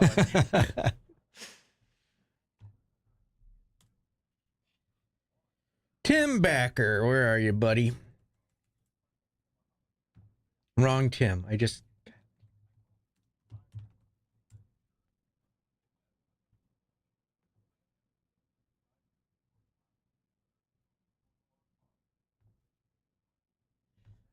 texted him, Mike 1 is struggling. During one of the commercial breaks, I had to get up and go blow my nose because I had a trapdoor booger, Steve. I'd breathe and I could feel it moving around. It was blogging my nostril. Okay. Blogging. I just made up a word. I used the word blogging instead of blocking. My booger was writing a blog.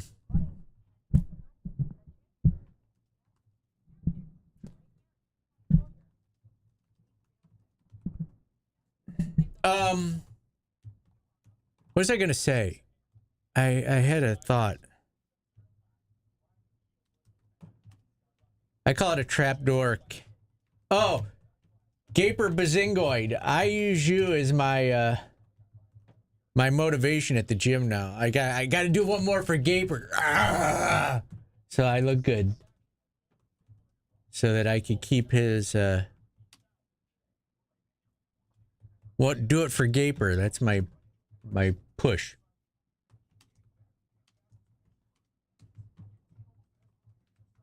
Thank you.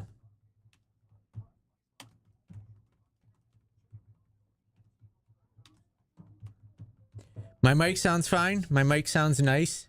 Check 1. My mic sounds nice. Check 2.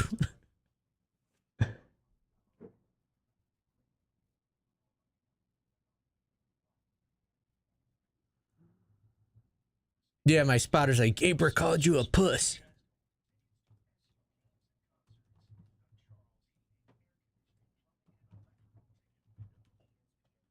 I keep a picture of Gaper in my wallet. What does it look like?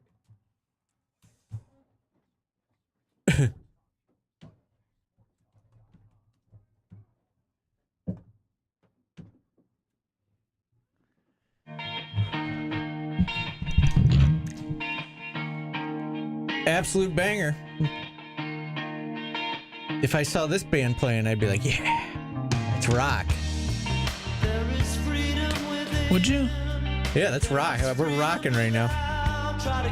I don't know if we've ever done this band before, but I know we voted on them multiple times and they didn't win. If Crowded House was a K-Rockathon, I think people would leave. Rude. Well, no, it's nothing against them. It's just like, like if you headbang to this. This is a little too crowded for me. I'm going to leave. A crowded house sounds awful, by the way. I like an empty house. Just me in it. Depeche Mode. I don't think we've ever done them. We voted on them. Triumph. Irene Cara. Kylie Minogue. So, Depeche Mode, Triumph, Irene Cara, and Kylie Minogue. Steven. Oh, man. The chat is going unanimous for somebody. But don't look. I just closed out of it. I'm going to, I guess, Depeche Mode. Okay, Jordan? Depeche Mode. All right, we've got our winner, Depeche Mode. Who are you going with? Depeche Mode. The chat unanimously wanted Triumph. I don't even know who that is. The Eye of the Tiger, bro. Oh, is that what that is? Isn't that Survivor? Oh, Survivor, yeah. Who the hell is Triumph? I don't know. What the hell did Triumph sing? I don't know. I kind of wanted Kylie Minogue, but I don't know who that is. But Kylie Minogue, one of her songs. I knew Locomotion. For like a matter of fact, Paulie was voting Depeche Mode because he said that one and then like kind of found 3 others. So I was like, I'm just gonna vote Depeche Mode. I'm gonna save myself the trouble here. Fight the Good Fight. I know that one. Fight the Good Fight. What the hell's Triumph's? Lay It on the Line. Fight the Good Fight. How many times are you going to say it? Yep, those are the 2 bangers, I think. I don't know a lot more about them. Okay, well, let's be glad they didn't win. The chat apparently loves Triumph. I guess so. All right, we are out of time. Cody's coming up at 3. Ryan's coming up at 4. We're back at it noon tomorrow. Enjoy the rest of the day, everybody.